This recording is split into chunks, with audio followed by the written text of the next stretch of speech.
Cavalier faithful, welcome back on into the Cleveland Pulse YouTube channel. It is a good day to be a part of the Cavalier faithful. My name is Jeffrey. Justin over here right next to me. Caris LeVert, George Niang, 3 second-round picks and 2 swaps to the Eastern Conference Atlanta Hawks for DeAndre Hunter. Let's pull it up here, Justin.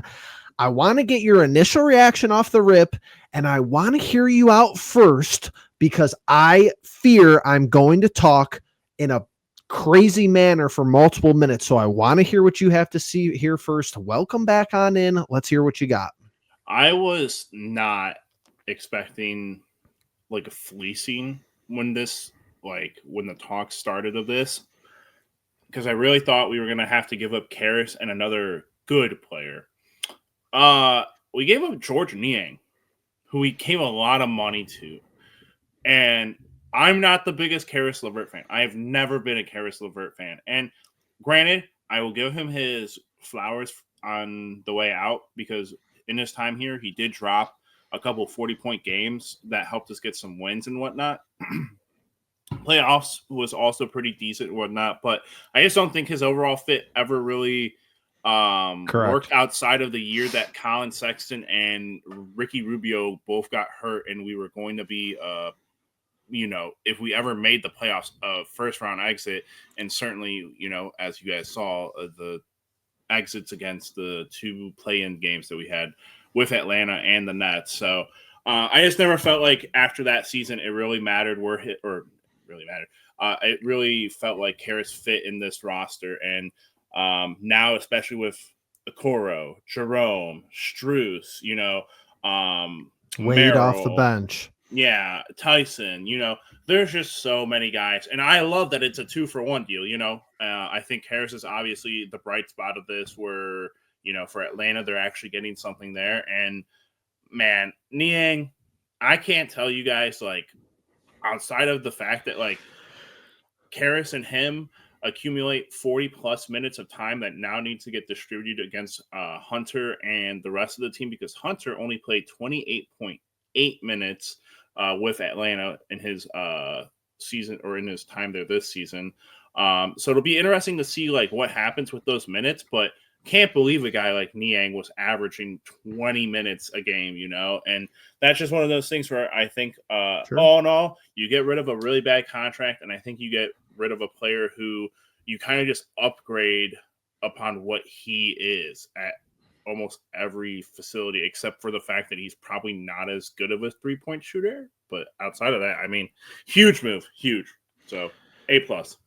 I think Justin's going to fall off his chair here, and I think a lot of our seasoned listeners who are recurring to our videos, which we appreciate and love every single one of you, are going to have a hard time believing that I'm going to say this of all people. Kobe Altman at masterclass. I can't believe it. To me, this is right up there with the Donovan Mitchell move. Call me crazy, send me over the hot coals for that in the comments. It's Mitchell 1A and then this 1B. Let me break it down from a fundamental standpoint. Hunter in, fits a need, finally have a true 3 on the roster for the first time in years. Since LeBron left. Okay. 6'8", not this 6'5", and yeah, he'll probably only 6'4", 6'3" in person. Yeah, he's like 6'4" and whatever. Finally, an athletic wing who could handle the basketball, who could shoot the basketball, who's physical, who could play defense, who's accustomed to the Eastern Conference, who has a history and backstory with Ty Jerome, played college basketball with him extensively. Look, you move LeVert. And I said this in December, so don't come saying, well, yeah, prisoner of the moment. People love this trade, so it's not going to happen. But I tweeted in December, it was after a win. I don't want to see Niang having playoff rotational minutes, and I don't want to see LeVert having playoff rotational minutes. I haven't since last year. Since the Magic series, I didn't want to see it. Move them out. You're sending more salary out than you're receiving with Hunter. To keep it on layman's terms for the viewers who aren't cap gurus, I'm certainly not, but I'll break it down simply. The Cavaliers were a tick above the luxury tax. They were a tick below the first apron, and then you have the second apron. This is why a Niang, and we talked about this, me, you, and Logan, Justin, we talked about this. This is why a Niang had to go out with this move as well. Yeah. Because if you do Levert and picks, or Levert and a first rounder, which I'm glad he didn't do, Levert and nobody else, we would have moved into the first apron, which gives us more restrictions on mid-level exceptions and all this other nonsense, financial stuff behind the scenes. You send Niang out, who is not going to play pivotal playoff minutes for you. He's a terrible matchup for anyone in the playoffs. No disrespect to any of these guys. It's just the reality of the situation in business at the end of the day. You get a guy back in. Yes. Do we have to sign someone from a buyout? And maybe we could talk about that briefly here. Yes, we do, because we have an open roster spot. You sent 2 guys out and you brought 1 guy in. So to the best extent of my knowledge, they could convert a 2-way guy, which they very well could do, which I think they honestly should do. I would rather convert a 2-way guy than go out and acquire Ben Simmons. But at the end of the day, you can thank a couple of people for this. Number one, you could thank Kobe Altman. He's primary number one. I'm going to give him his respect for this one. I've had an emotional roller coaster of a relationship with liking this guy and disliking this guy. And from the minute he took over as GM to all the way up until now, everybody knows this. And if you've actually been following the team, you agree. Number two, you could thank the Boston Celtics, because this game earlier in the week, this is the first time all season and the first time in a while where I pull up my phone and text our group chat with me and Justin and Logan. I say, we were playing Boston this week, I said, I hope the Cavs lose this game. So Altman realizes he has to make a move. I always root for the guys. They could be pissing me off. They could be playing lights out basketball. I want Cleveland sports to win. Sometimes a strategic loss, identify a need, find out who the gold standard is in the East. Because newsflash to people, we're the 1 seed. We're not the gold standard in the East. We're not. The reigning NBA Finals champions are in our conference. We don't have any pecking order rights over them as far as anyone, watching basketball seriously is concerned. They beat you.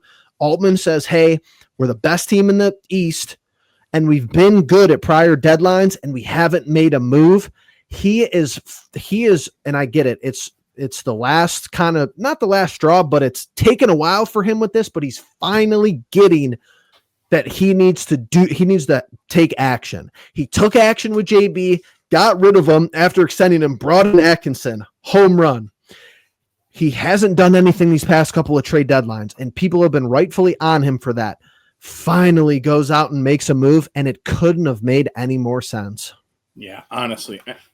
And the crazy thing about, again, I don't know what Atlanta, really gets out of this. I don't know if they're possibly going to move on from Trey in the summer, because all signs point to, them not wanting to compete. That being said, we literally got a guy that was drafted the pick before Darius Garland. 3 years younger than LeVert. You basically sent out LeVert for a younger, more athletic, bigger LeVert. And the crazy thing is, not only is he from the same draft class as Darius, he is showing every single sign of the same climb, the same ascending, just continuing to improve his game, continuing to be good. Because I'm just looking at the stats here. We're technically, I guess, halfway through the season, you could say. And if you look at his 3 points attempted from this year to last year, he had 304 attempted last year. He's already at 247 attempted with 117 made last year. He has 97 made already this year. Gonna fly over those numbers. Crazy. And then again, I think last year was a stymie year for him, because I'm seeing points, rebounds, assists, everything's down. But then again, this year, offensive rebounds, he had 31 last year. He has 27 already this year. He's doing things that I love to see. His field goal percentage is up. He's shooting more 3-point shots with a higher percentage. Honestly, you're getting an ascending player when everyone else on your team is ascending. Ty Jerome, a player who was not as good as he is on this team right now. Darius Garland, ascending. Evan Mobley, ascending.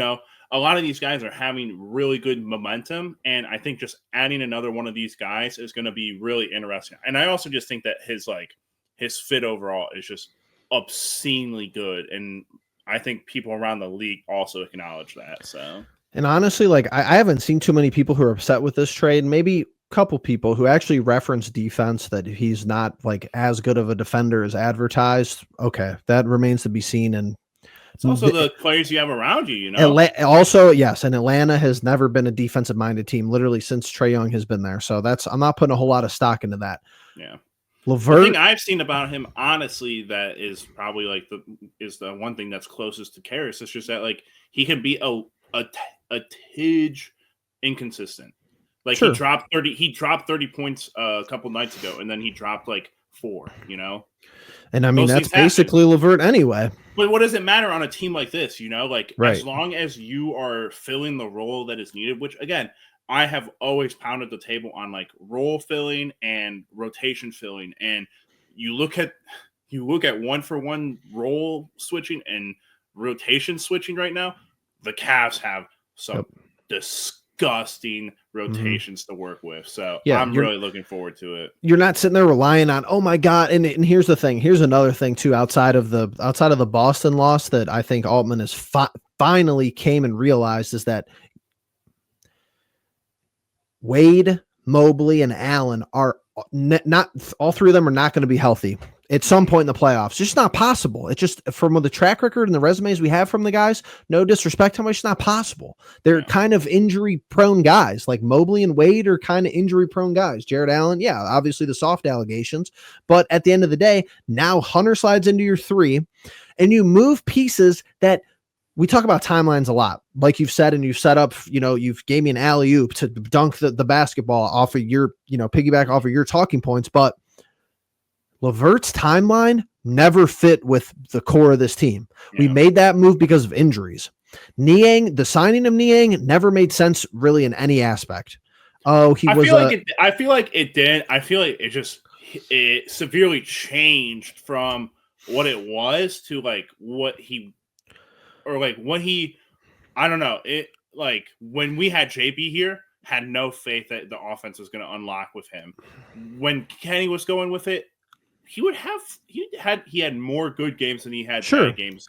But it was always one of those things where like you needed a big who could be your Dean Wade insurance, and he really wasn't like good Dean Wade insurance, What role, like you're talking about, what role did he fill? He wasn't a wing. He was part of winning cultures. I will give that part of the rationale points. He was part of winning cultures. He was a veteran, and he knew how to play within a system. Okay, that's fine. He wasn't a starting wing, a starting 3. He wasn't a guy that Mobley or Allen could learn from as far as how to play like a big position. He was a dude who stood in the corner and hit threes. And if he didn't hit threes, he was getting hunted on defense. And that was pretty much it for Niang at the end of the day. So for me personally, and then I'll send it over to you to wrap up, I'm very skeptical to do this. I really can't stand doing this because of just Cleveland sports in general. And I'm going to knock on wood.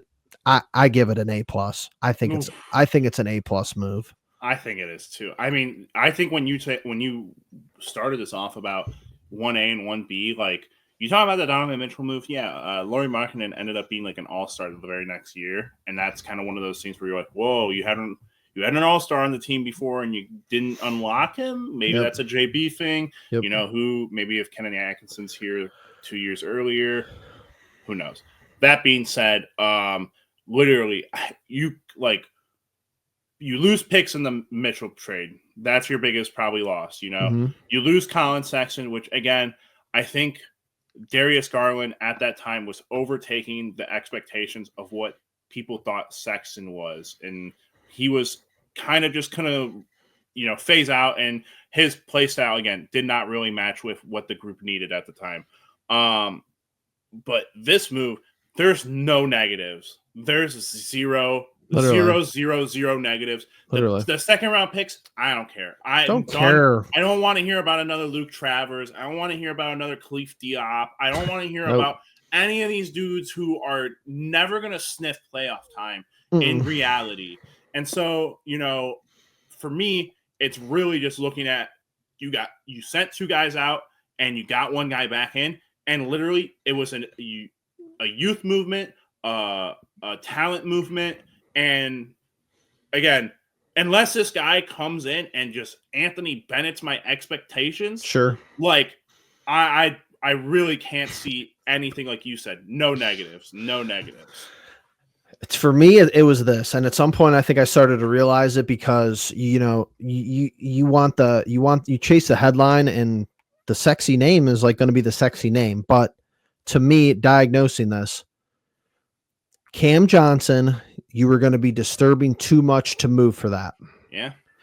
Would it have maybe worked out? Maybe, but salaries, moving rotational pieces, maybe having to throw in that 2031 first round pick. Okay. Take that off the table. Backup big is adding a backup big a championship move?